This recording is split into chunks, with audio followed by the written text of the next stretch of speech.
sound. Good vibrations all around. Hey, now blue sky shining down. Lift your feet, don't touch the ground. Laugh it off, let the good times stay. Oh yeah, it's a blue sky day.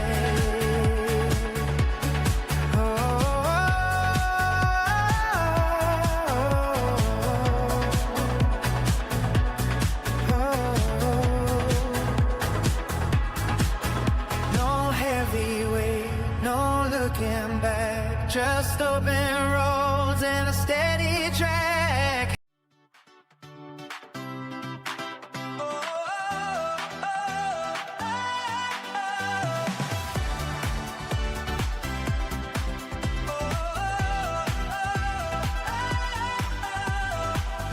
Wake up, sunlight tapping on the door. Feels like I've been here all before.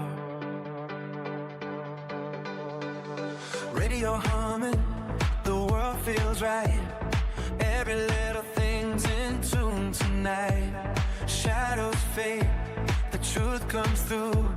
Fresh start in the morning blue. Hey now, blue sky shining down. Lift your feet, don't touch the ground. Laugh it off, let the good times stay. Oh yeah, it's a blue sky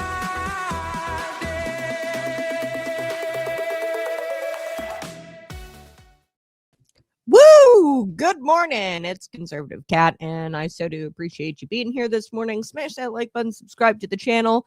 We've got so much to get to today. The left is not going to like this. Bari Weiss, and I'm not a big fan of Bari Weiss at all, but she explained the decision here for 60 Minutes to pull this illegal alien story. This is all over the internet, so I'm going to talk about it. The left is probably not happy. The CBS leftists, they're not happy with Bari Weiss right now. So we're going to get to that. We're also going to get to Eric Swalwell. He put out this incredibly cringy video, and I feel like I say that like at least once a week. But he's running for California governor, and this ad, it's an ad, and he put out this video, and it just shows you really how out of touch Democrats are. They're clueless, they're out of touch, and this is symbolic of that. Eric Swalwell's ad video for the gubernatorial race in California. So we're going to get to that. We're also going to get to the Bears, the Chicago Bears. No money for the Bears, but there's millions sent to CCP-backed companies like Goshen, startups, quantum computing startups. Governor J.B. Pritzker is fascinated with green energy and, his buddies, right? His buddies. He's all right with tax credits for his buddies. But when it comes to the Bears, he says no tax credits. And I'm not for the tax credits. I don't want the Bears to get this infrastructure. I mean, it's for the roads, and they want like some sort of tax cut and payment from the state to the tune of like, I think it's like 800 mil, something like that. It's insanity. And I'm sorry, but I don't really care. And much like, NASCAR, they spent, I think it was like $5 million out of the budget for NASCAR in Chicago to come to Chicago for infrastructure and security and things like that. The state, I'm not interested in taxpayers paying for entertainment. And Governor J.B. Pritzker, shockingly, he says, well, this isn't a priority for 2026. Now, he's a hypocrite. His hypocrisy is going to be exposed on this show because there's lots of things we shouldn't have prioritized. There's tax credits and breaks that we gave to electric vehicle bus companies that are no longer, they're bankrupt and they're no longer in business. So it was quite literally a waste of taxpayer dollars. So we're going to get to all of it. Before we do, it's Christmas Eve. I'm excited. A little bit of a content bookkeeping kind of breakdown for you. Gonna be live every day this week. Gonna be live every single day. A couple of them I have recorded, and I'm gonna have them like go live. I always throw it in the description whenever I'm live, and it's not really live. I'll throw it in the description, like, hey, this is a rerun or this is a special edition that is going live. I want to make sure that you guys have your content 6 a.m. to 8 a.m. Central Time, and I want to make sure it's there every single day. There are going to be a couple of recordings this week as we travel to Illinois to go see my folks. Woohoo! You guys know I've lived there my entire life. Recently moved, very recently. Enjoying the move, loving it. But we're going to be traveling, so there's going to be a couple of shows that I do. One, I'm going to talk about Kwanzaa and how it's a fake holiday. It's not real. I'm going to talk about Hanukkah from the Christian perspective. And then I'm going to talk about whether or not Christians should be doing Santa Claus with their children. And I'll tell you the real story about Saint Nick. So there's 3 special shows that I'm going to be doing this week. It kind of gets slow around this time. I mean, I'm talking about Eric Swalwell today. That's how you know the news is really slow. And I'm talking about Bari Weiss at 60 minutes and their decision to pull like an episode and or a segment. And I'm like, oh man, the news is really slow.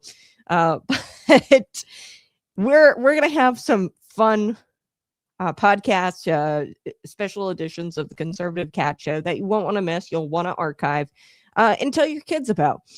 Kids need to know the true story behind Kwanzaa, how it's a fake holiday. They need to know the true story of St. Nicholas. As Christians, I think we have an obligation to understand what Hanukkah is and, how the Jewish people celebrate Hanukkah, and how we should continue to pray for the Jewish people to recognize that Christ is the Messiah and that he has come. So we're going to do all that this week. Now I want in the comment section you to do this for me. What is the earliest or most vivid Christmas memory you have? Earliest or most vivid Christmas memory that you have. Okay, I thought about this. For me, I think it's when I was a little girl, my mom and dad, they didn't push Santa Claus a ton. Whenever I would ask, is Santa Claus real? My mom would just go silent and she wouldn't confirm nor deny that Santa Claus was real. And from a very early age, I didn't buy into the whole Santa Claus thing. I was always skeptical, and that's the journalist reporter in me. I was like, the facts aren't really lining up here. And, I was always the snoop. I would snoop around for Christmas gifts. And I was like, wait a second, these Christmas gifts, they were in my mom's closet, a week before Christmas. Santa didn't just come here in the middle of the night and drop these off. These were in my mom's closet. So I was snoopy, sneaky, and maybe it's the journalist in me. That's probably how you know that I was going to be a journalist. And I just was always skeptical. I didn't believe in the fat man coming down the chimney. Never did. I was just a superior 5-year-old. No, so I was a little girl, and I didn't believe in the whole Santa reindeer thing. But my mom would go out and she'd like sprinkle like reindeer food, like oats. I think she used like some grain. We lived in the country, boonies, and we would see all the deer tracks. And I thought that was like the coolest thing. The glitter, she would put glitter in the oatmeal and spread it out in the snow. And we would see the deer tracks in the snow. And that is like, I don't know, one of my most vivid Christmas memories. Going out every and I knew it wasn't Santa's reindeer. I knew that it was the deer out of the forest pretty early on. I mean, maybe I thought it's a possibility, Santa, but really I was always, and my mom will tell you this, I was always skeptical of the whole thing. And my mom didn't push it a whole lot. That's why she always, made Christ the center of Christmas. The reason for the season is Jesus Christ. My mom's a Christian woman, always has been, I grew up Christian.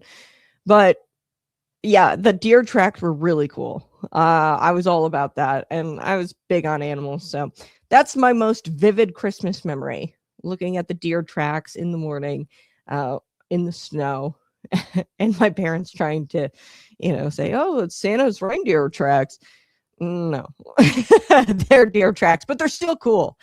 All right, let's get into today's top stories. All right, the head honcho over at CBS News, editor-in-chief Bari Weiss, pulled a 60-minute story. This 60-minute story was about illegal aliens, and they pulled this story on Sunday night. And the folks on the left are absolutely losing their minds over this. Now, I've reported extensively about the shenanigans over at CBS News. This network had to pay out. They had to fork out $16 million to settle a lawsuit Donald Trump had launched against them. It was concerning that deceptive interview with Kamala Harris during the 2024 presidential election, where they clipped everything and made her sound more intelligent than she actually is. So drama has really ensued at that outlet. There are people there, veteran diehards, who are continuing to resist President Donald Trump. They insist that resisting President Donald Trump and spewing anti-American rhetoric is part of their job description, and they're diehards, and they believe that that is what they are there to do, which is, to just be anti-American buttheads. So I want to play this clip. This was back in April, but this is Scott Pelley. I want you to understand the culture over at 60 Minutes, okay? Back in April, Scott Pelley ended this 60 Minutes program by lamenting the resignation of executive producer Bill Owens. And Pelley, here he goes, well, Bill, he did it for you, and he did it for us. So Scott Pelley ludicrously, just outrageously claimed that Owens had made sure that the stories on Israel and Donald Trump and the administration were accurate and fair. So he outrageously claimed that, Bill Owens was a stand-up guy who's a fair journalist, okay? Scott Pelley then went on in this clip to complain that Paramount has begun supervising their content in new ways. He says, none of our stories have been blocked, but Bill felt that he lost his independence as a journalist and lost the independence that honest journalism requires. Hilarious. CBS, 60 Minutes, honest journalism. I don't think that really goes. It's kind of like an oxymoron. But let's take a look at this. Here we go. Last minute, a note on Bill Owens, who until this past week was executive producer of 60 Minutes. He was our boss. Bill was with CBS News nearly 40 years, 26 years at 60 Minutes. He covered the world, covered combat, the White House. His was a quest to open minds, not close them. If you've ever worked hard for a boss because you admired him, then you understand what we've enjoyed here. Bill resigned Tuesday. It was hard on him and hard on us, but he did it for us and you. Stories we pursued for 57 years are often controversial.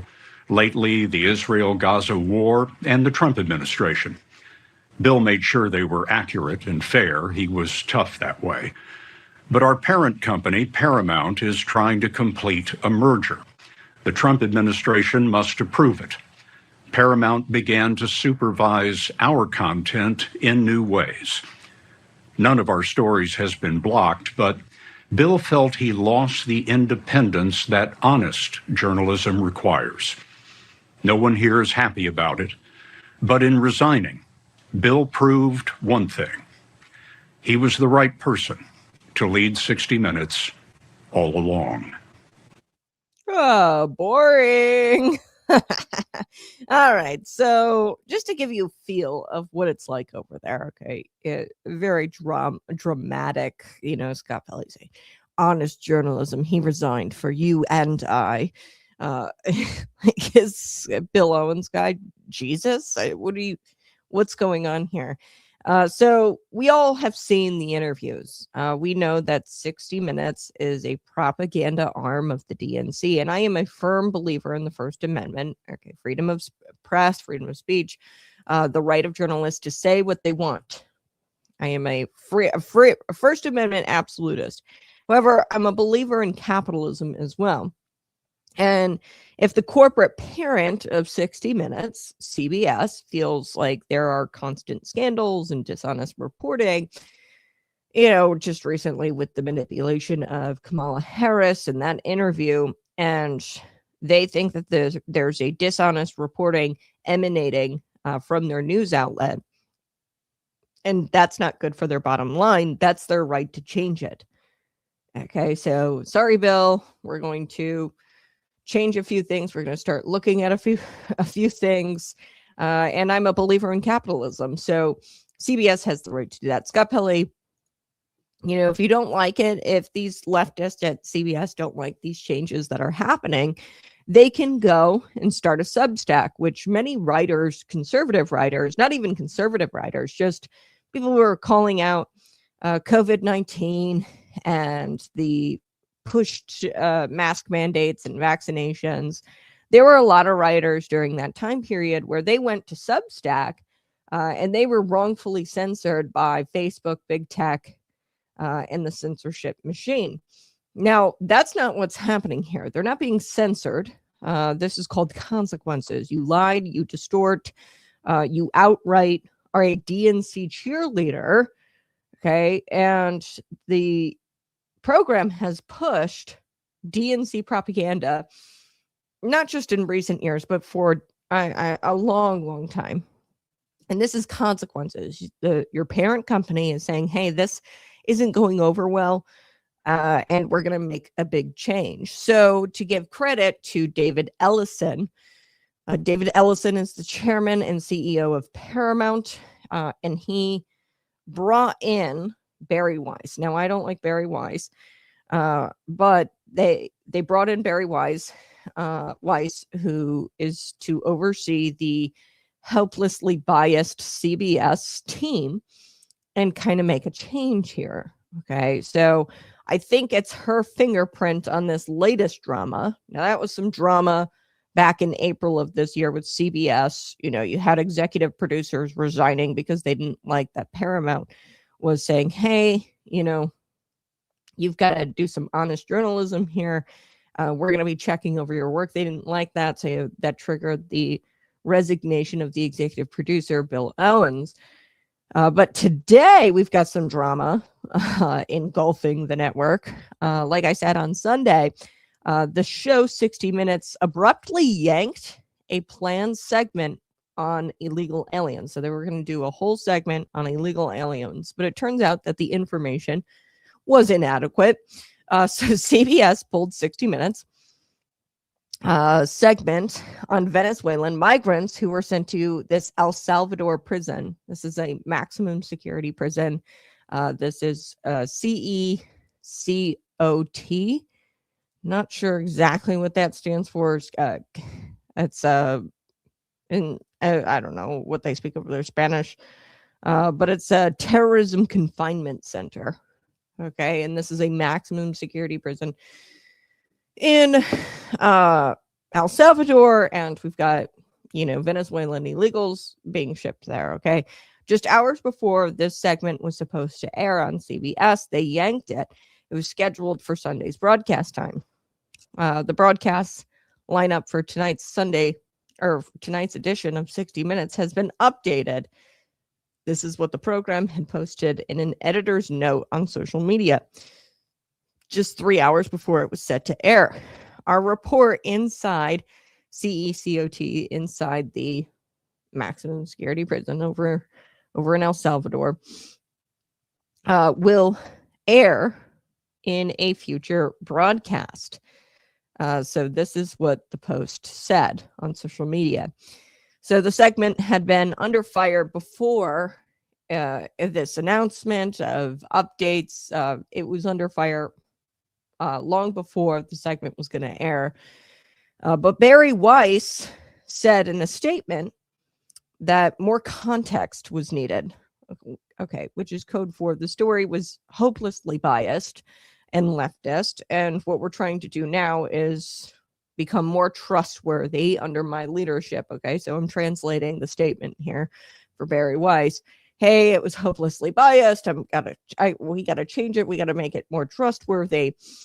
So it sounds like this segment was going to be yet another Maryland man story.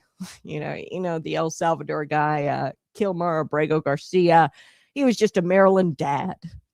It was one of those mainstream media stories that they were planning to air, I think. And it's a story that glorifies illegal aliens and minimizes their crimes and minimizes the disastrous impact that Joe Biden's open border, let them all in border has had on our country. It was going to be one of those stories. And according to some, Bari Weiss, has seen this and says, enough, this is deceptive narrative.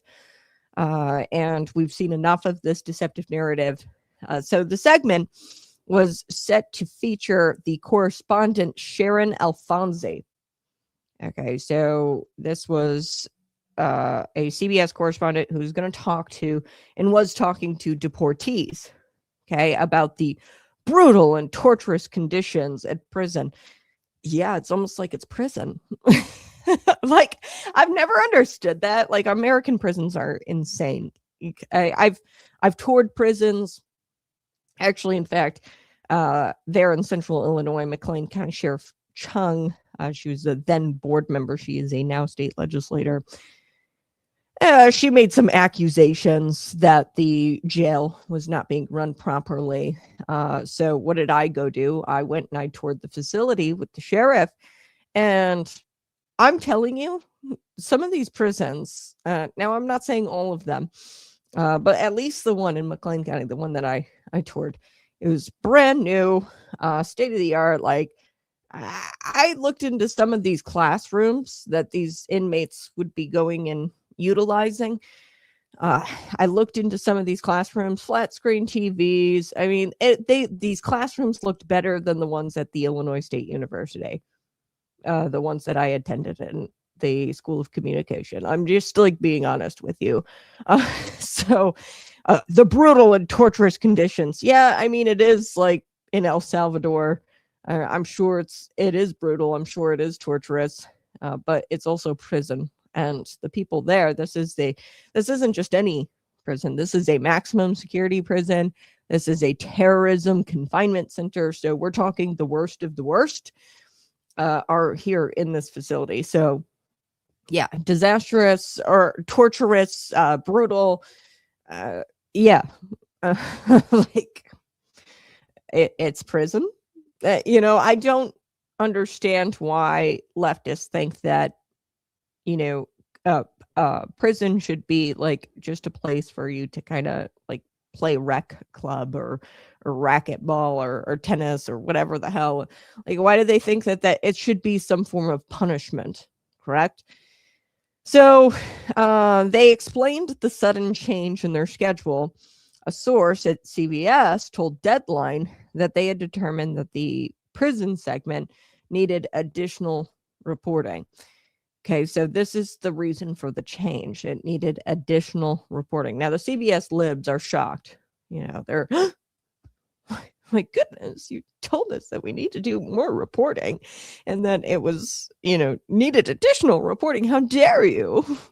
These elites at CBS. Now, according to an email, correspondent Sharon Alfonsi, an email sent to other correspondents from Alfonsi, other correspondents including Leslie Stahl, Scott Pelley, Anderson Cooper, they claimed new CBS editor-in-chief, Bari Weiss, like I said, Bari Weiss was brought on, that she spiked the story. Now, that's according to the Wall Street Journal. Apparently, they got the email from Alfonsi. Now, Alfonsi said that she believes the move to pull the piece was political. It was a political decision rather than an editorial call.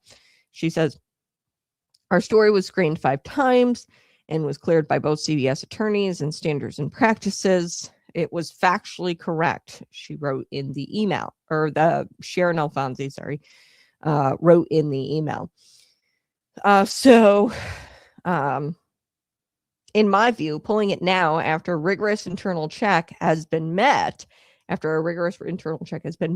is not an editorial decision, but a political one, Alfonsi wrote in the email. So, in other words, the usual suspects, the leftist elitists, they wanted to do another illegal criminal aliens are actually saints in disguise, and the people who are sent here to this prison are being tortured for no good reason. These are the worst of the worst. Maximum security prison in El Salvador. This is a terrorism prison. It's a confinement center for terrorists. These are not saints by any sense, by any definition of the word. Okay, but Weiss has said enough of this garbage. We don't do this. And I think that's what happened here. It sure looks like that's what happened here, that Weiss said enough of this garbage. But at the end of the day, the story didn't run. The mainstream media, what I would call the corrupt, lying corporate DNC operation, mainstream media, they refused to cover all of the human misery that Joe Biden's open border policies have caused. They refused to cover. The mainstream media did not cover the story at all. I did. Gabriel Calixto, I published it. It was one of the only stories out there about how he allegedly stabbed Emma Schaefer to death. He was an illegal alien, overstayed his DACA or his immigration status, had his DACA status revoked because he had kidnapped a separate girl, and I think it was 2017, was convicted of that, and then had his status revoked. He was supposed to go back to Mexico, ultimately didn't go back, was released back into the country just to stab a different girl. So I covered that. Human misery was not covered during Obama, Freudian slip, Biden's open border policy. The human misery stories, these weren't covered. So now people are really butthurt that people like Bari Weiss, and like I said, not a fan of Bari Weiss, but Bari Weiss is looking like she's calling them to task and demanding that they tell the truth, or at least include both sides. Like, it's one thing to tell the truth. It's another thing just to include both sides. And I think that Bari Weiss is just asking them to include both sides here. Okay. We need at least both sides, if not the truth. And these Maryland fathers, this is just a stupid story. Stupid stories that the American public know aren't true. They know that when you see Kilmar Abrego Garcia and his rap sheet and how he beat up on his wife, they know, like, oh, we watched this video of Kilmar with a bunch of people in the back seat. We know he's trafficking people, right? Like, the American people aren't dumb. And that Trump he's returning these hardcore criminals, these rapists, these predators, human traffickers. He's returning them to the countries that they came from. And there is no reason for them to remain in this country, despite what the liberal media will try to get you to believe. There's no reason for them to stay. And in a statement from editor-in-chief Bari Weiss, she kind of nuked the whining here.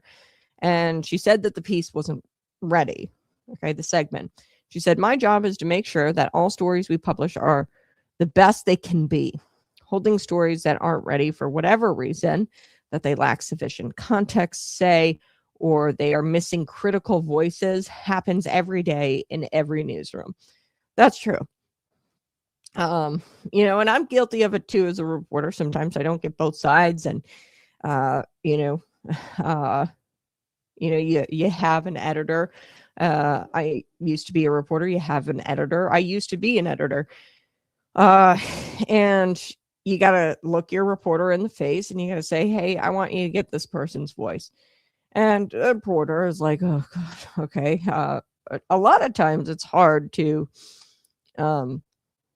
get the voice of like opposition, at least in the state of Illinois. Like it's really hard to get like the governor or some of these state agencies to comment because they're just operating in the dark, and they love operating in the dark. Or they'll provide like a no comment or something like that.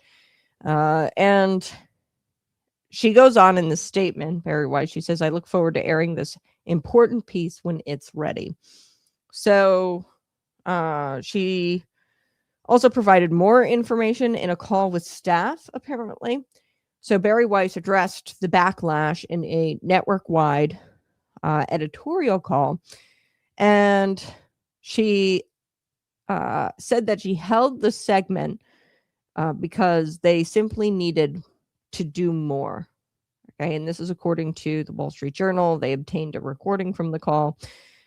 She said that the only newsroom she wants to run is one where editors can have contentious disagreements. I've worked for several editors. I've been an editor myself. It can get contentious. You want a story to go a certain direction, and then your editor's like, no, I want it to go this direction. But that's healthy in a newsroom, okay? Contentious disagreements while assuming the best intent of colleagues. So this looks like it was an implicit sort of criticism of Sharon Alfonsi. Here's the quote, the only newsroom that I'm interested in running is one where we're able to have contentious disagreements about the thorniest editorial matters and do it with respect, and crucially, where we assume the best intent of our colleagues. So what she's saying there is like, it's not politically motivated, like you suggested, Alfonsi, in your email. I'm not doing this because I'm politically motivated. I'm doing this because, I have the best intentions. She probably didn't like that comment from Alfonsi in the email. The Times reported that Bari Weiss first reviewed the segment on Thursday and had requested that the reporters change it and make changes over the following days before Sunday, including asking producers to seek a fresh interview from the White House Deputy Chief of Staff Stephen Miller or another senior Trump administration official. Weiss also raised concerns about referring to these Venezuelans that are being shipped to El Salvador as migrants, noting that they are were in the United States illegally. And, this is according to people familiar with the discussions. They told the Times this. Like, the migrant thing, that is going to make the left nuts. But I love it. It's about time somebody in the mainstream media, Bari Weiss, looks to be doing it, or at least it's whispered that she's doing it. It's about time somebody went after the liberal media for their effort to change language as we know it. Okay, these are people who are illegal. They're terrorists. They're the worst of the worst. This is a maximum security prison in El Salvador. It's an intense prison. And to sit there and say they're migrants or they're just undocumented, like, no, there's no illegality behind those terms, and you have to be accurate and refer to these people as they are illegal. So Bari Weiss said that there had already been reporting on this prison by the New York Times, and it was critical to do more to get the principles on record. So the The statement goes on. To me, our viewers come first, not a listing schedule or anything else. She said on Monday, like, yeah, doing right by your viewers. Okay. I don't care if it was on schedule. I don't care, you know, that you had attempted. And I guess there were attempts to contact the Trump administration, according to some of the CBS 60-minute correspondents. But you got to do more. Okay. That's what Weiss says. Gosh, journalism, do more. Go do your damn job. Like, what a thought. Rather than just pushing out the Democrat narrative and being an arm of this Democrat propaganda, you've actually got to go get the other side. Oh, and you've actually got to refer to these criminal illegal aliens as what they are, illegals, and prisoners, inmates, convicts. I mean, I don't care, pick it, whatever term accurately describes these individuals, not migrants or undocumented people. That gives the connotation that they didn't do anything wrong and that they're just immigrants. Anyway, smash that like button, share this out with your friends, subscribe to the channel. King of Kings, Lord of Lords, he will reign forever and ever. Hallelujah, says Brian in the chat. Good morning, Cat in chat. Yes, it is Christmas Eve, and I pray that the birth of our Savior, Jesus Christ, brings you great peace this holiday season, this Christmas season. I want to get to the California race, the gubernatorial nomination. The race for the gubernatorial nomination is getting very crowded. So the Democrat nomination. Lots of people have entered this race now at this point. It's still early, but it looks like Democrat Representative Eric Swalwell has decided to compete for this race, but he's also competing for the worst possible ad, it looks like. So this ad has earned a ton of mockery, rightfully so, justifiably so. I give you fair warning. This is cringe, cringe, cringe.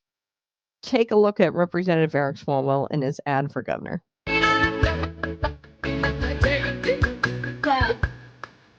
Me.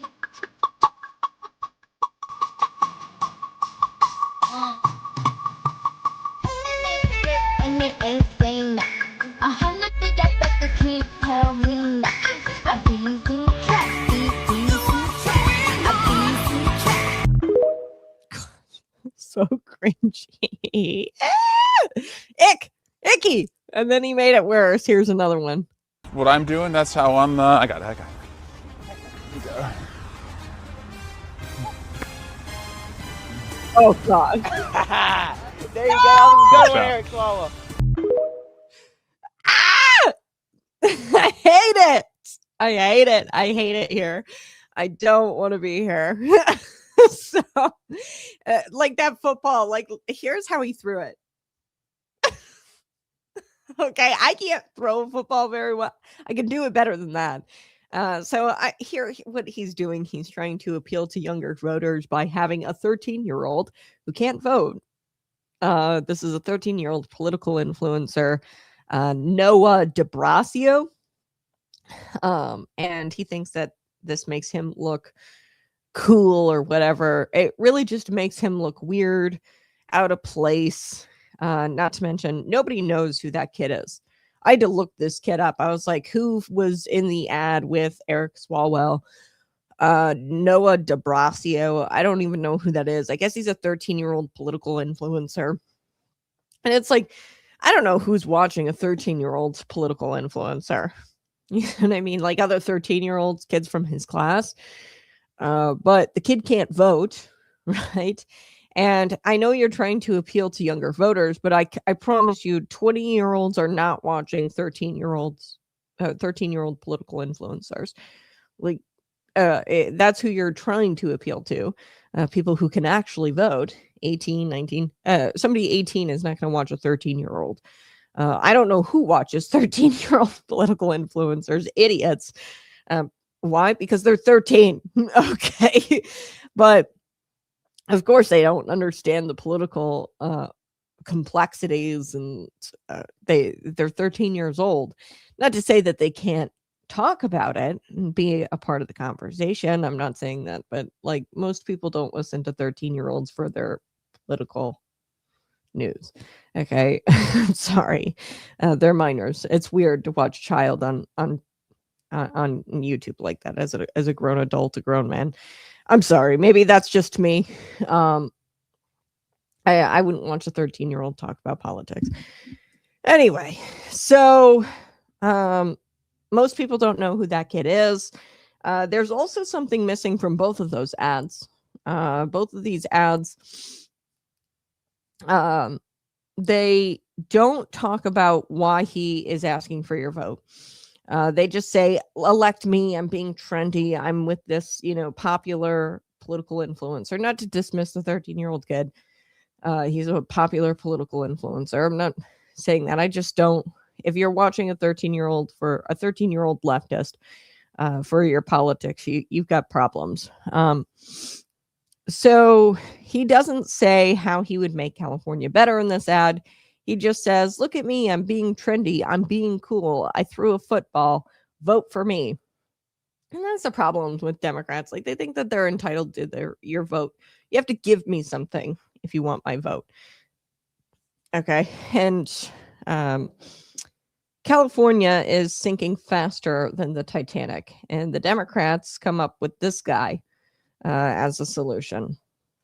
And the funniest thing here happening in Democrat politics, I would say, and the Democrat politics, is that the belief held by communication staff, held by Eric Swalwell's communication staff, that they will be able to repair the damage that they've done with the American people and with the American men by calling them, fascist, racist, white cis men.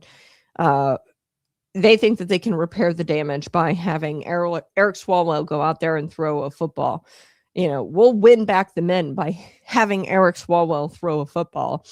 And this is just symbolic representative of how empty the Democrat Party is. He's empty as a candidate. And this is a problem for Democrats going forward. Anybody they put forth would be better than this guy. Okay. I'm telling you, Eric Swalwell is not the choice. He's an empty. But this goes to show you all the problems in the Democrat Party.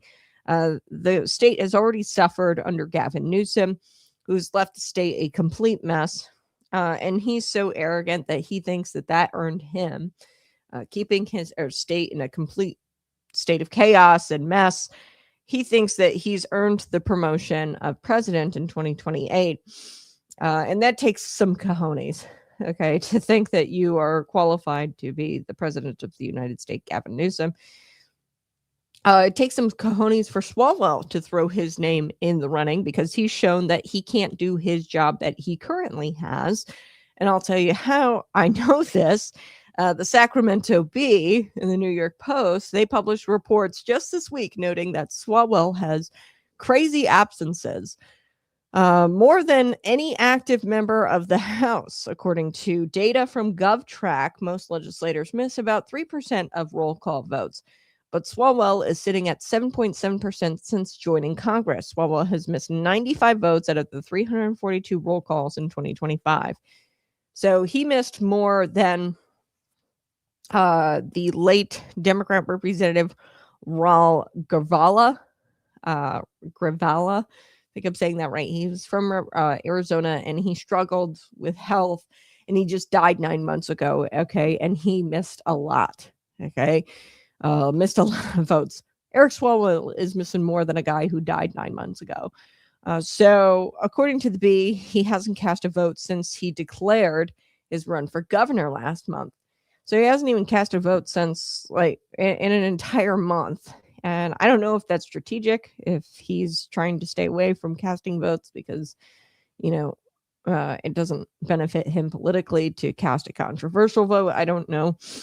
But he still has found time to not be on the floor voting, what his constituency elected him to go do. But he's found time to get on with Jimmy Kimmel and hang out with celebrities. Take a listen to this. What are we going to do? How do you stop this? Well, I'll tell you what I'm going to do. Mm-hmm. I love California. It's the greatest country in the world. Greatest country in the world. But that's why it pisses me off to see Californians running through the fields where they work from ICE agents or troops in our streets. It's horrifying. It's horrifying. It's absolutely or cancer research horrifying. Being canceled. It's awful to look at. And our state, this great state, needs a fighter and a protector, someone who will bring prices down, lift wages up.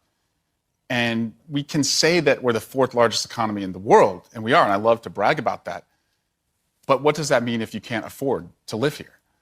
So I've been in these fights as a city council member up in Dublin, my hometown, as a prosecutor in Oakland, and taking on the most corrupt president ever in the US Congress.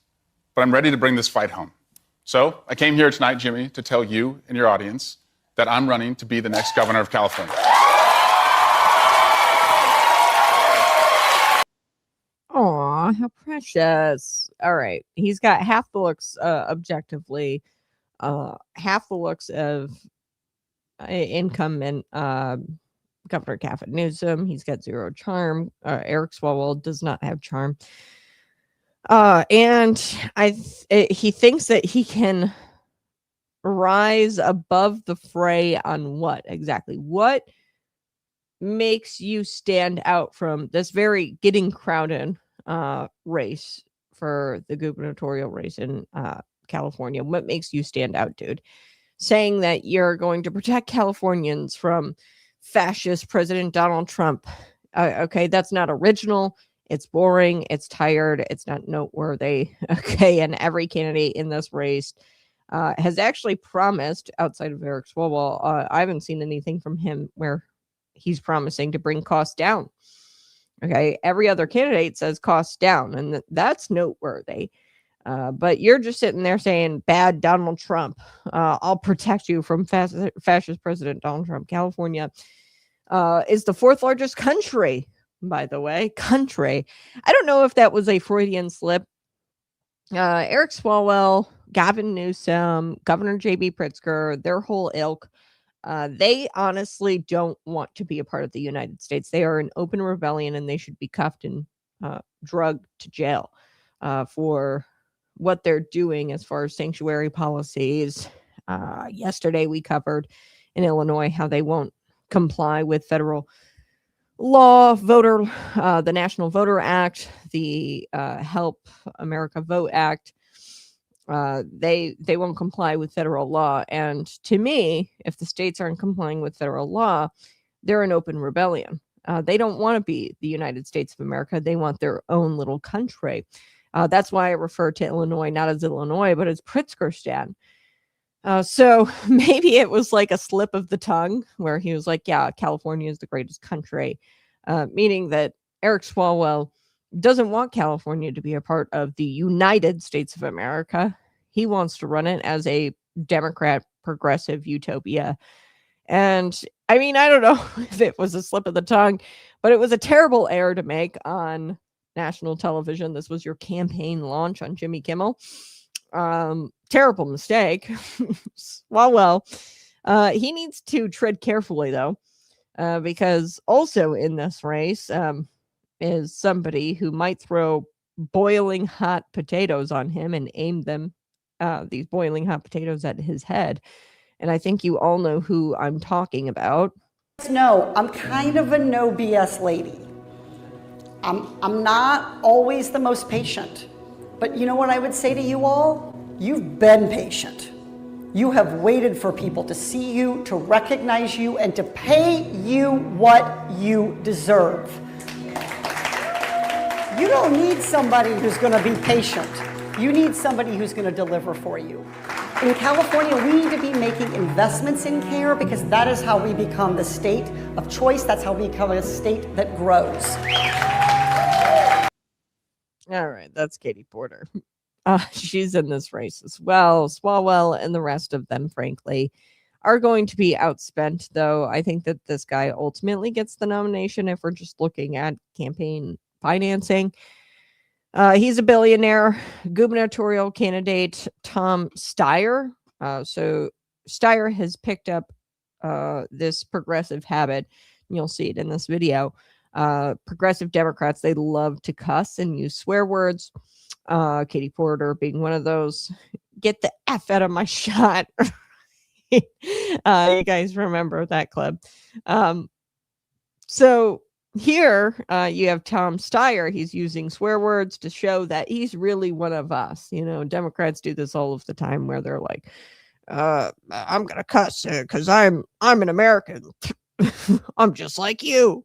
I'm gonna throw this football because I'm just like you, Tim Walz. I'm gonna go hunting because I'm just like you. And then Kamala Harris grabbing the Doritos. These are so good. They pretend to be just like you. They don't know what it's like to be like you. But anyway, this is your language warning. Feel like I've always got to like put these warnings out there whenever I play clips from Democrats. Language warning. Here we go. It's really goddamn simple. Tackle the cost of living crisis or get the hell out of the way. Californians are the hardest working people in the country. But the question is, who's getting the benefit of this? I wanted to build a business here. Now it's worth billions of dollars. And I walked away from it because I wanted to give back to California. I've taken on out-of-state corporations that refuse to pay their California taxes. I've taken on the oil companies. I've taken on the tobacco companies. We've raised billions of dollars without charging California a nickel. Every day I was judged by numbers. So let's get down to brass tacks. It's too expensive to live here. The richest people in America think that they earned everything themselves. That's bullshit. You need to get back to basics. Homes you can afford. Cut utility rates by 25% and make California a top 10 education state again. Sacramento politicians are afraid to change up this system. I'm not. They're going to hate this. Bring it on. I'm Tom Steyer, and I'm running for governor. I mean, definitely better than the Eric Swalwell ad. I mean, I'm not going to lie, but yeah, I hate when the Democrats are like, I'm going to cuss in this because I want to be relatable. Yeah, he's a billionaire. He's going to outspend everybody in that race. So if we're just looking at money, likely your nominee. But this really, there's nothing that really sets Eric Swalwell apart from this crowded field. It's a really crowded field, and he's got really juvenile behavior. Every move of his is just terrible optics. Like, I don't know who his communications team is. I don't know who's a part of it, but whoever is running the camera, they've got to be fired. Every move he makes is just terrible. And he's juvenile, and nobody can take him seriously as a leader. Whether that's farting on national television, which happened, and I'll get to that clip here in just a second. He farted on national television during an interview. He rode shirtless on a camel in Qatar at the height of the pandemic, during the height of the pandemic. That was super cringy. Everything this guy does is cringe. Take a look at this. This was an interview where Eric Swalwell actually was caught farting. Evidence is uncontradicted that the president used taxpayer dollars to ask the Ukrainians to help him cheat an election. And the complaint that I've heard from... I think he actually farted. So Eric Fartwell. Look, there's all kinds of weird, sketchy videos out there of Eric Swalwell attempting to troll Republicans. Remember that during the summer congressional recess, where he was bench pressing, and he was attempting to troll them. And look, every single move of his, it might play well in his district, Dublin in California. It might play well there where they're all far leftist. However, I would say the 40% of Californians who voted, for Donald Trump, it's not going to go over well with them and Eric Swalwell. Okay, Katie Porter refused to acknowledge that those people exist in California. 40% of Californians voted for President Donald Trump this last go around. 40%. Okay, the 40% of the electorate. You need some of them in order to win this race. And, Katie Porter refused to acknowledge that those people exist, the 40%. to her own peril. Remember, she was asked, like, how do you plan? I don't need their vote. Or she got very snippy when the interviewer had asked her about, hey, how are you going to earn the vote of the Trump supporters? Swalwell, he has a lack of leadership, obviously. And, I think that Swalwell's lack of leadership, it's going to give progressives pause, and they might even think that Katie Porter is a more attractive option, which I didn't think was possible.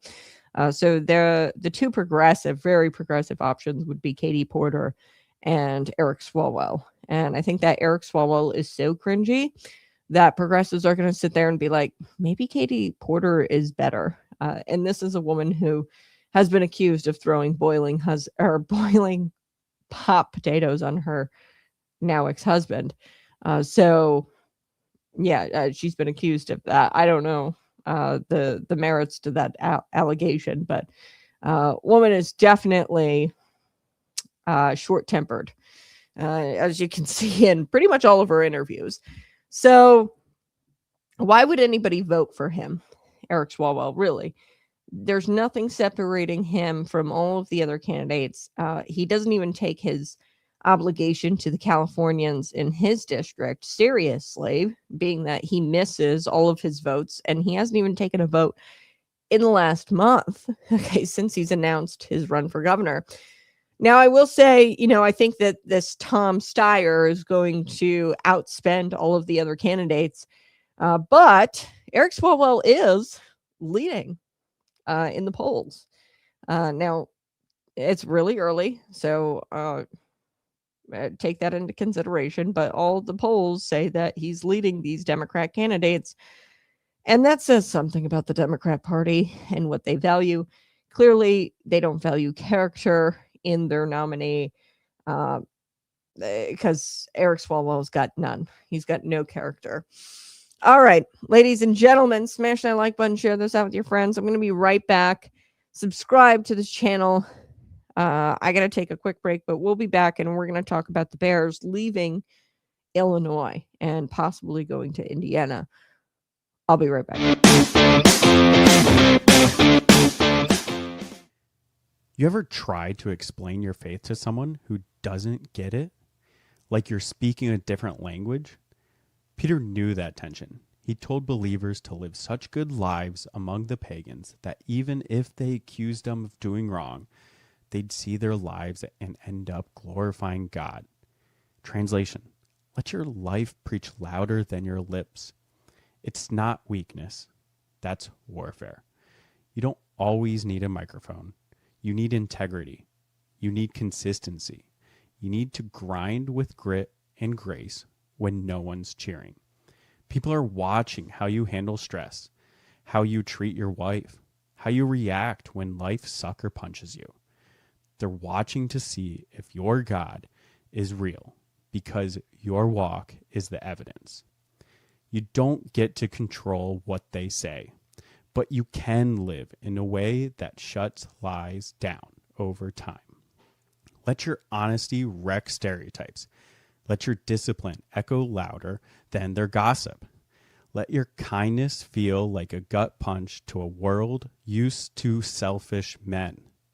Because one day, maybe not now, maybe not soon, those same people who laughed at your faith might remember your life when they hit rock bottom. And when they do, they'll know who to call. Live like someone's eternity might depend on it, because it might.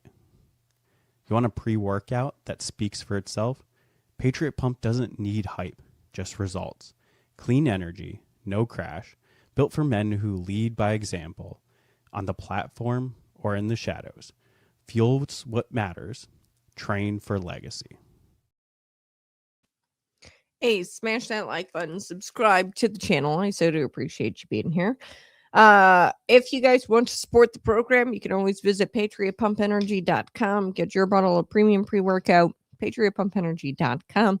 And You can use the promo code conservative cat at checkout for $10 off. This has 150 milligrams of caffeine, 2,500 milligrams of creatine. Good stuff. We pair the caffeine with the black pepper extract so that way it lasts longer. You don't get this crazy crash because it's not an exorbitant amount of caffeine either. Like your energy drinks on the shelf, they've got 1 sugar in them, 2 exorbitant amount of caffeine, like 300 milligrams. There's no need for that. We pair ours with a black pepper, like quite literally just black pepper extract, and it makes the caffeine last longer. So I love it. It's good stuff. Ladies and gentlemen, patriots, taxpayers, and football fans, welcome back to the Conservative Cat Show. We've got a story for you. And look, if you believe in faith, family, freedom, and telling the truth, even when it makes powerful people uncomfortable, this is the show for you.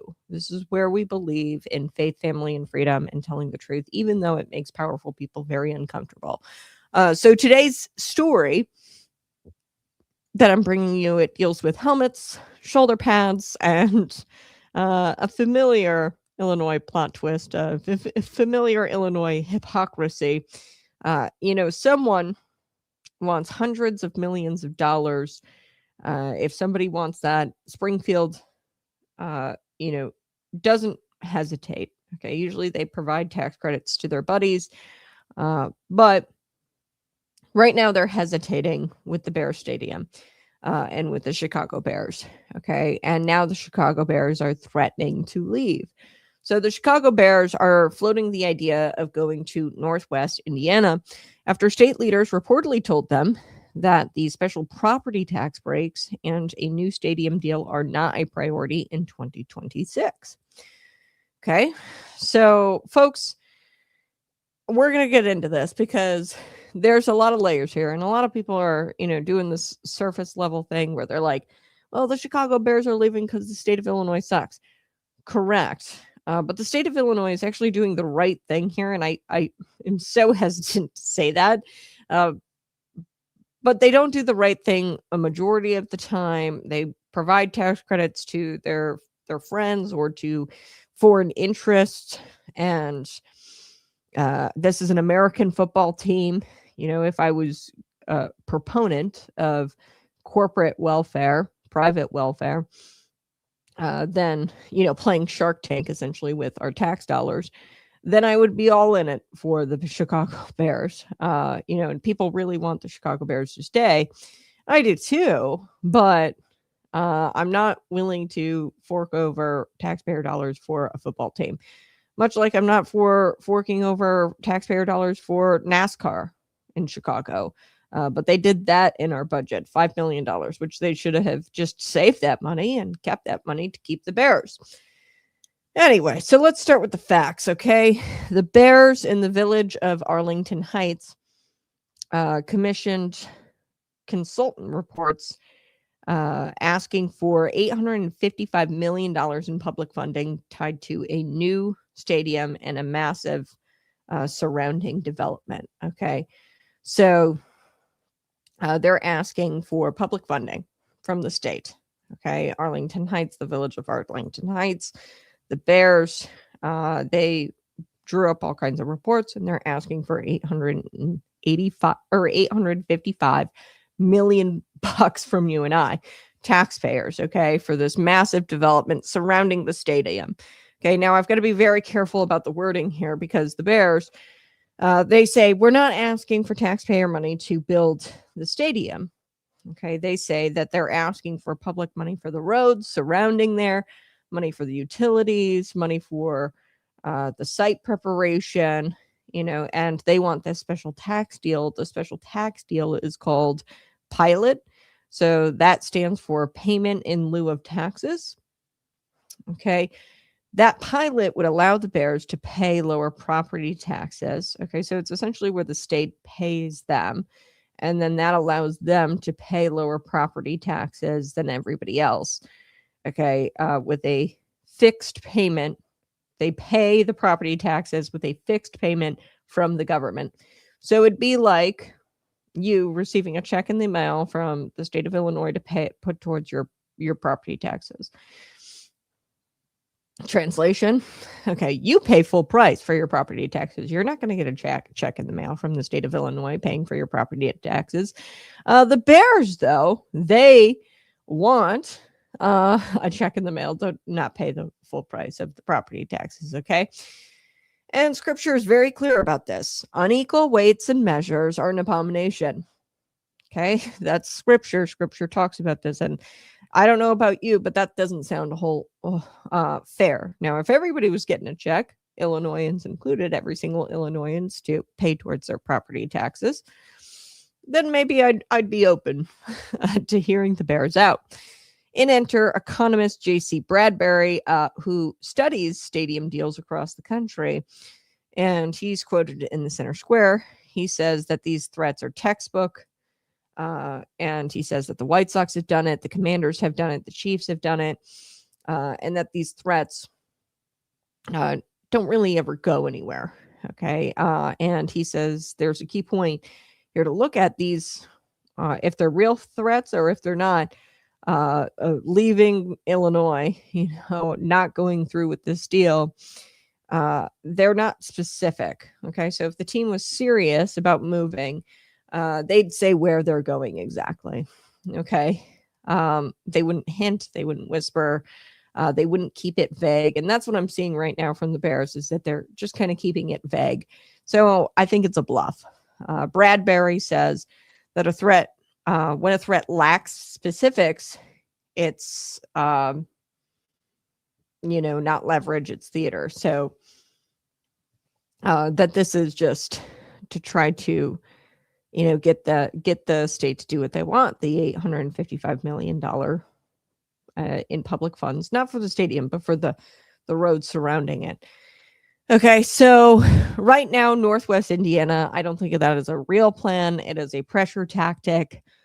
So the Bears CEO, Kevin Warren, he insists that this deal wouldn't involve taxpayer dollars for the stadium. Okay. But economist Bradbury cuts straight through the spin, and he says it doesn't matter how public money shows up. Okay, teams don't care how the public money shows up. Whether that's direct subsidies, which is kind of what they're like doing with this pilot special property tax program, tax abatements, infrastructure spending, special property tax deals. Like, they don't care as long as it's public money. And if the government pays for everything around the stadium, then the stadium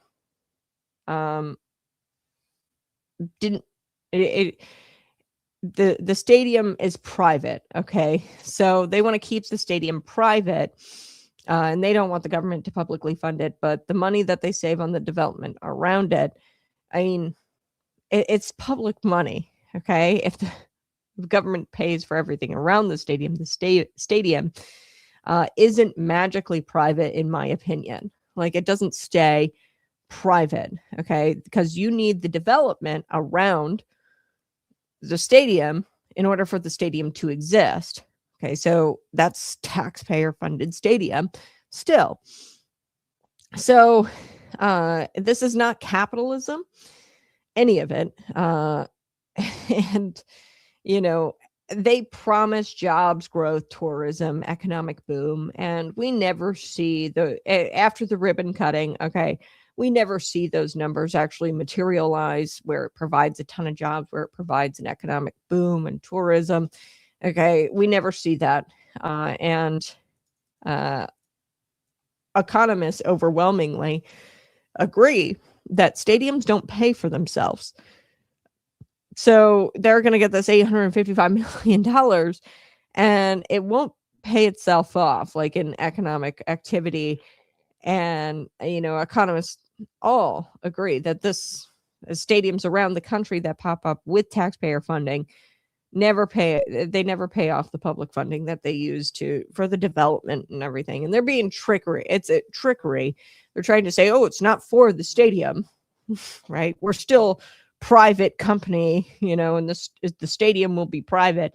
None of this money. Yeah, but like the development around it and everything is necessary for you to have the stadium. So it's still publicly funded, the stadium.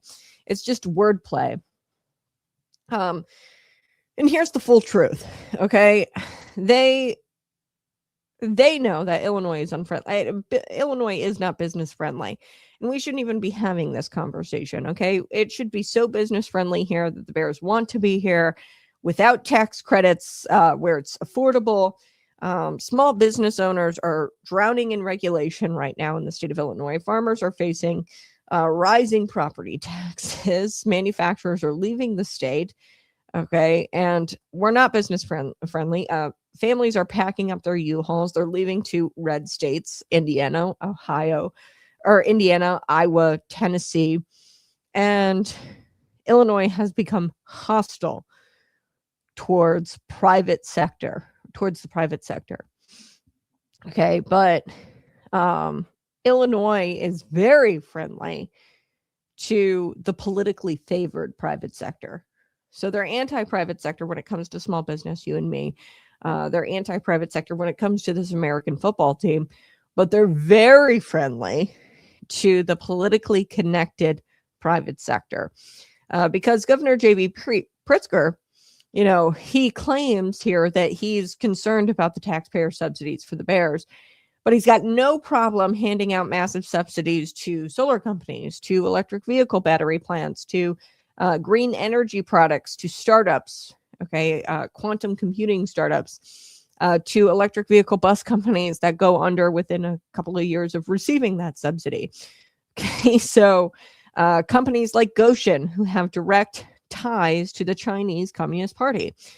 So he's got a problem with giving it to an American company, American football team, the taxpayer subsidies, but he's got no problem giving it to the politically connected and the elites, that are politically connected to him specifically, and Democrats. So hundreds of millions of dollars have gone out in tax incentives and in grants to nonprofit organizations like ICER, the Illinois Coalition for Illegal Immigrant Rights and Refugees, or whatever, the homeless nonprofits that don't actually address homelessness.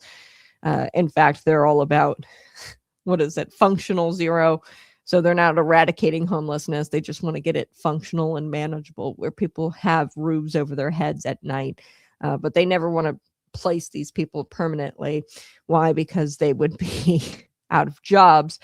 So they've got no problem handing out money. That's not really why Illinois and Governor J.B. Pritzker. So when he says private business development should not come at the expense of taxpayers, he doesn't really believe that.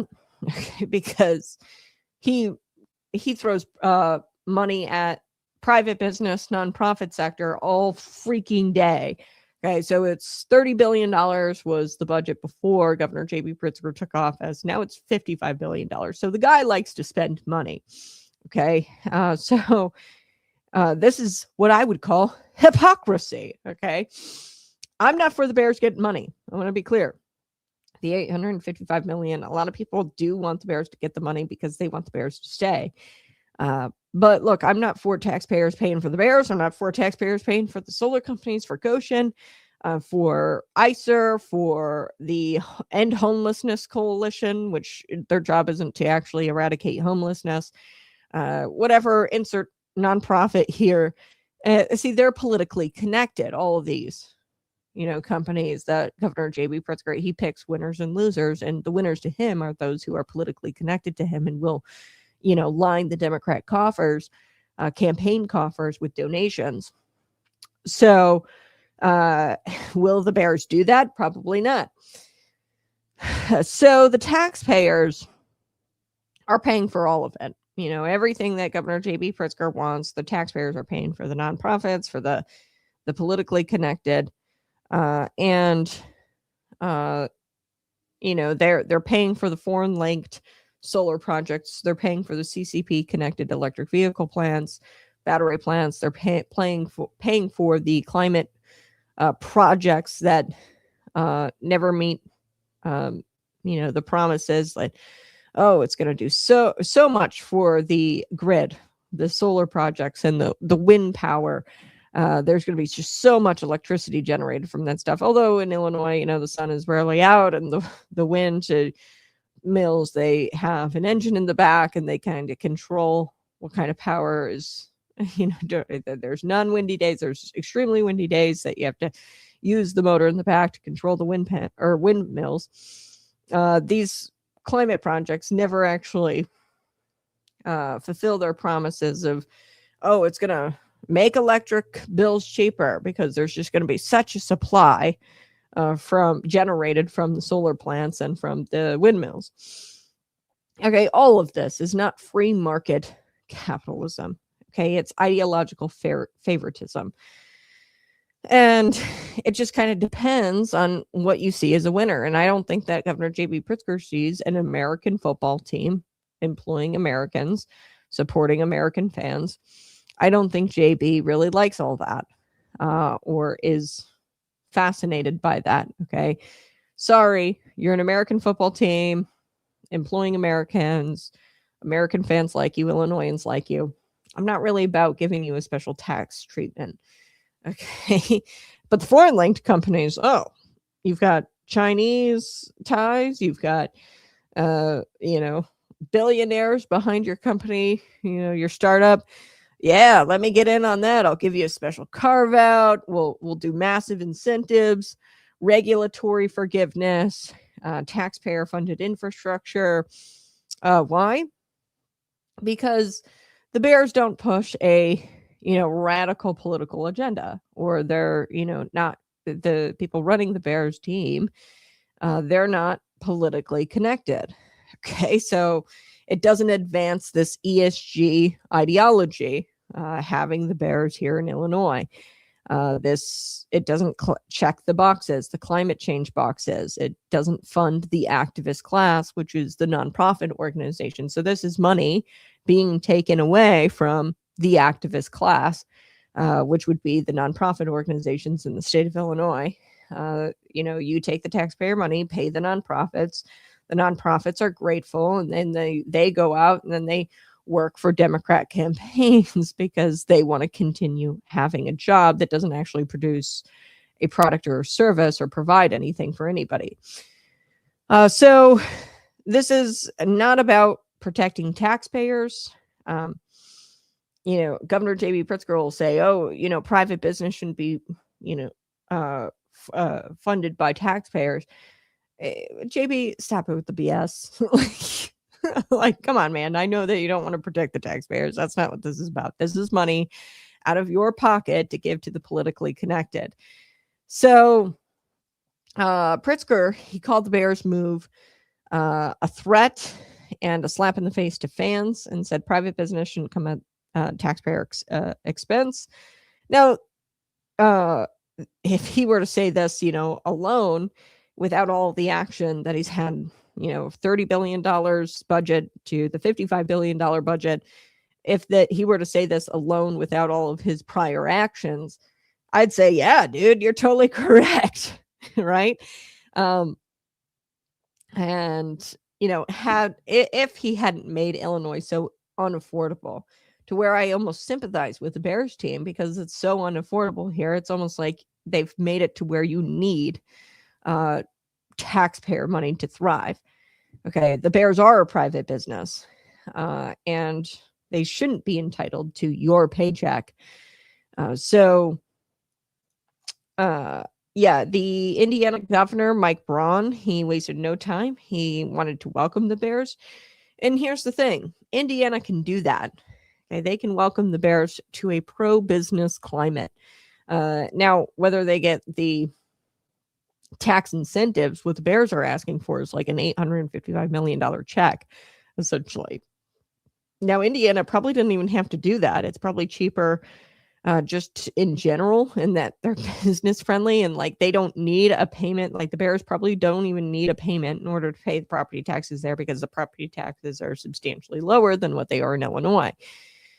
What we should be doing, rather than giving tax breaks to either politically connected or, fighting about whether or not this private entity gets a tax break, what we should be doing is just lowering taxes across the board, doing less regulation, and making it a business-friendly climate.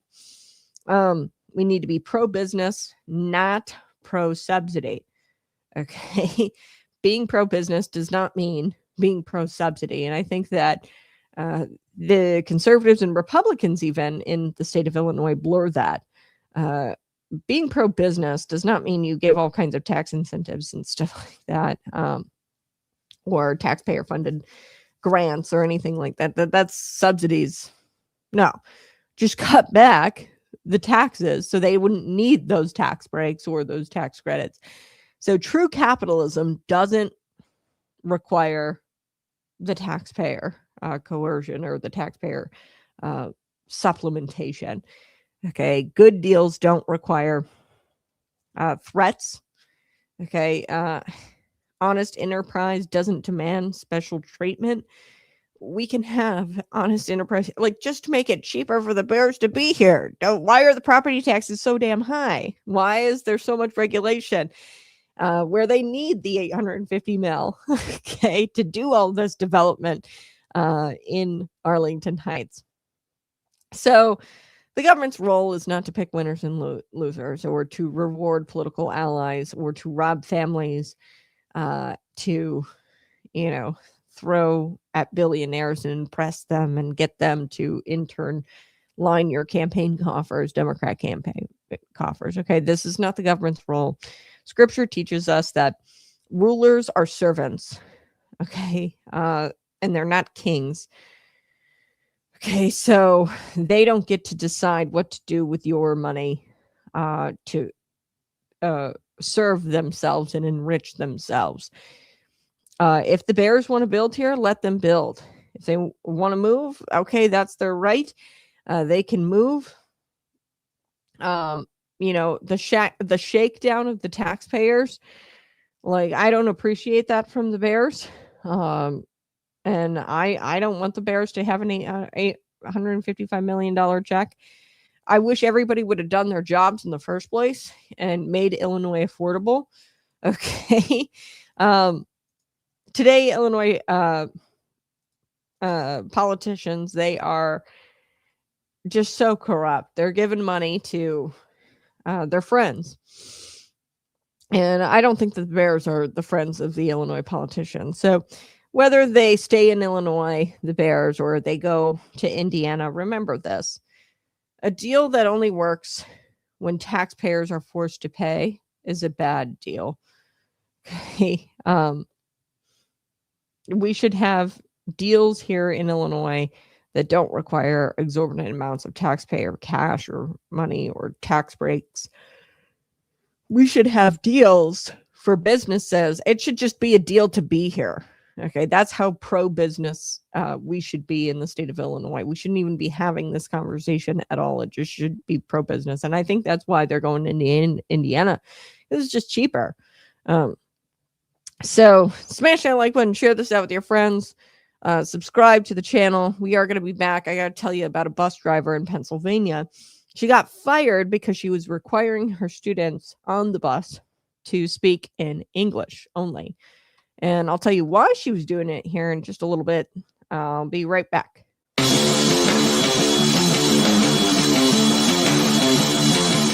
Welcome to Conservative Cat Clips, where we deal with the truth, not talking points. I'm your host, Kat, and today we're putting a spotlight on something the abortion industry wants to keep you in the dark about: abortion pills. What are they? How do they work? And how are they hurting women? Let's talk about the facts. Over 54% of abortions in America are now done using chemical abortion pills. That number is climbing fast. Why? Because it's easier, it's cheaper, and it's quieter. But here's what they won't tell you. Abortion pills come with a serious risk. The process is two drugs: mifepristone, which actually ends the pregnancy, and misoprostol, which forces the body to expel the baby. Sounds simple, right? It's not. According to the FDA, 4,200 serious adverse events have been reported, including 28 deaths since 2000, the year 2000. And those are just the official numbers. In 2021, there was a peer-reviewed study that found that ER visits after chemical abortions increased by over 500% between 2002 and 2015. And here's the kicker. Many of these cases are coded as miscarriages, and they're coded as miscarriages because women don't or they can't tell the hospital what actually happened and that they actually took these pills. That means the real damage, probably much worse. So way more than 4,200 adverse events since 2000. Now brace yourself. The Biden administration made it to where these pills were accessible by the mail with no person exam, no ultrasound, and no guarantee that the pregnancy had to be an ectopic pregnancy. So, I mean, you could be taking these in your 6 months, 7 months, 8 months along. And it's not, this could be deadly if you take it when it's not an ectopic pregnancy. Women are being told to take these powerful drugs and there's zero medical supervision. That's not healthcare. It's called negligence. It's medical negligence. And we're seeing heartbreaking stories about all these women who are bleeding alone in dorm rooms, bathrooms, parking lots, or even in their own cars in the parking lot. Clinics like Planned Parenthood calls this empowerment and empowering, but tell me how it's empowering to hand a teenager a handful of pills and say, good luck. The emotional fallout is just as real, by the way. There's a physical risk, but there's an emotional risk as well. Women reported feeling abandoned, traumatized, and even haunted by what they've done, especially when they see the tiny, tiny body of their baby passing and passing that. It's traumatizing, and nobody tells them that they're going to see the tiny baby in the pamphlet. So here's the truth, the plain and simple truth. Abortion pills are not safe. They're not kind, and they're not empowering. They actually hurt women, and they silence their pain by taking these chemical abortion pills, and they protect an industry by keeping the abortion in the dark. And it doesn't do anything to protect the individual at all. I'm Kat, and this has been Conservative Clips, Cat Clips, reminding you that real healthcare, it doesn't kill people, and real healthcare means empowering women and supporting women, not selling them lies in a bottle. Stay alert, stay bold, and always choose light. This has been Conservative Cat Clips.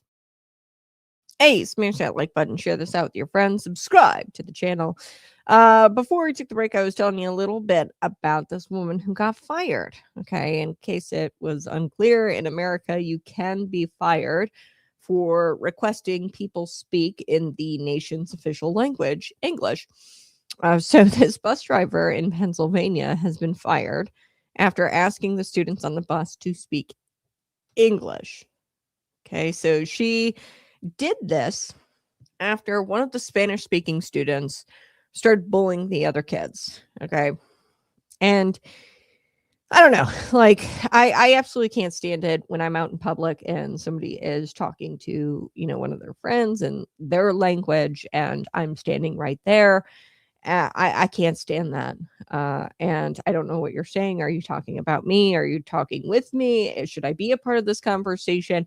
It's rude. It's super rude and arrogant.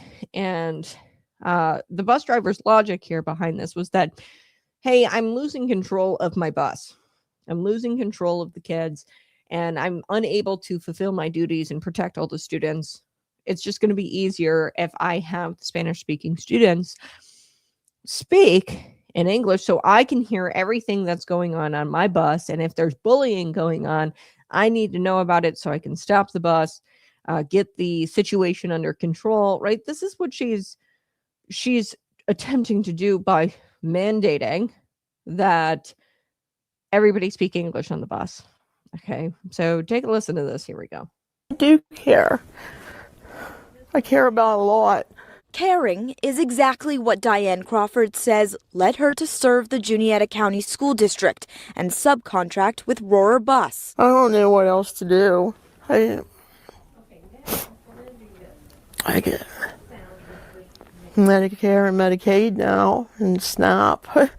I had to go on antidepressants because of this. Crawford says her contract with Rohrer Bus came to a halt on February 1st after she put up this sign which read, "Out of respect to English-only students, there will be no speaking Spanish on this bus."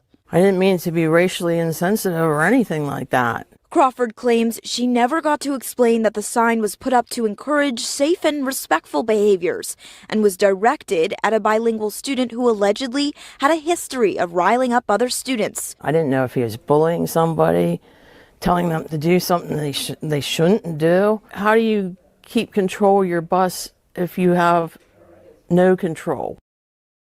Right. All right. So this is so important. Like,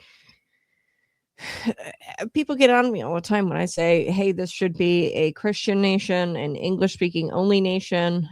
This is just to protect people. Okay. You can't have respect and conversation and love when there is no uniformity in the language. So the Tower of Babel, I've talked about this, man in their pursuit to, be better than God, what they did, they, had this uniformed language and we all spoke the same language. And then they built the Tower of Babel to try to get closer to God. God, said no. And he split everybody up into foreign speaking nations. And you speak your language in your nation. I speak my language in my nation. This is biblical. God is a God of sovereignty and a God of nations. And, we should have a uniform language in our nation. And, there's reasons why we all don't speak the same language. And it's tough to have a sense of control or a sense of, community on this bus when you don't know what anybody's saying to each other.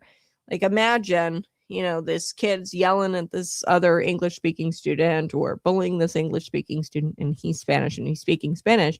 And you can't tell what he's saying to that kid and to whether or not to punish him. So there's nothing wrong with having a national identity, a national language, and requesting that these Spanish-speaking students speak, the language of the nation. This should not be controversial, but the left has done this thing where they want to be inclusive of everybody, and that's not God's original design. I mean, the Tower of Babel split us all up for a specific reason. Okay, and their attempt to be inclusive actually excludes the majority of the speaking population. So if you're surprised by any of this woman getting fired by requesting that the Spanish-speaking students speak English on the bus, you're living under a rock. Okay, you shouldn't be surprised by this. And according to the Daily Mail, a Pennsylvania bus driver who was fired for putting up a no speaking Spanish sign has admitted that she should have worded it differently. Diane Crawford was fired from Juanita County School District after posting the sign on her bus, and it banned bilingual students from speaking Spanish. Quote, out of respect to English-only students, there will be no Spanish on this bus. And she had handwritten this. It was a note, and it was signed by ownership management.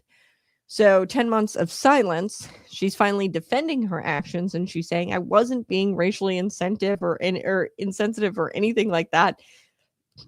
I just want to hear what my kids are saying on the bus. So I know whether or not they're bullying somebody, telling somebody, telling them what to do, the Spanish-speaking student, or saying something that to the English-speaking student that they shouldn't do. I need to know what they're saying. And the student she was referencing, he apparently was targeting other kids of the English language. Okay. And that's why she wrote the sign. Okay. So, it's not good to bully people in, English, right? English speaker in English. It's not good to bully, but it's almost certainly not okay to bully somebody in a foreign language.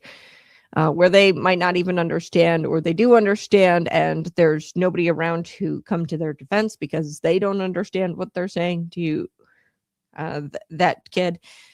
So, yeah, it's not okay to bully anybody in any kind of language, but it's extremely disrespectful to bully somebody in a language that they might not understand or others around them might not understand. So instead of holding the student accountable for bullying students on the bus, they blamed the bus driver. And this is wrong. This is exactly why you continue to see more problems among our nation's youth. There's very little national identity. If you don't have the same religion, if you don't have the same language, and you don't follow the God's design for nation speaking, nation borders, sovereignty, and having one religion, one language in your nation, then you are going to run into problems of not understanding, confusing, misinterpreting as disrespectful. And you're seeing this among our nation's youth, particularly because I think our nation's youth, especially these young kids, they don't understand national identity. They don't take pride in national identity. And it's just a free for all. Maybe she should have worded it differently. I don't think it was worded bad at all. It was just straight and to the point. You got to be kind of straight with kids. Okay. You can't kind of, do this political speak or PC political correctness. They're not going to understand. You got to be straight with kids. And I think that she was perfectly right in what she did. How are you to do your job of punishing children or understanding or having your bus go smoothly when you don't understand what's being said on your bus? Okay. So nonetheless, the school, they could have just asked her to remove it too, by the way. They could have just said, hey, you shouldn't, put that up. Can you remove it? Rather than do that and have a talking with her about the situation, they decided to destroy her life. She said that she's on SNAP now. They took away her livelihood. And it's truly disgusting behavior from the school and from this leftist side. I know that the school is inevitably, the administrators who fire are probably leftist. This side says that they're compassionate, but they weren't even willing to hear this bus driver out as to why she did this. The left does not care about struggling bus drivers or teachers, dealing with students who are bullying each other in foreign languages.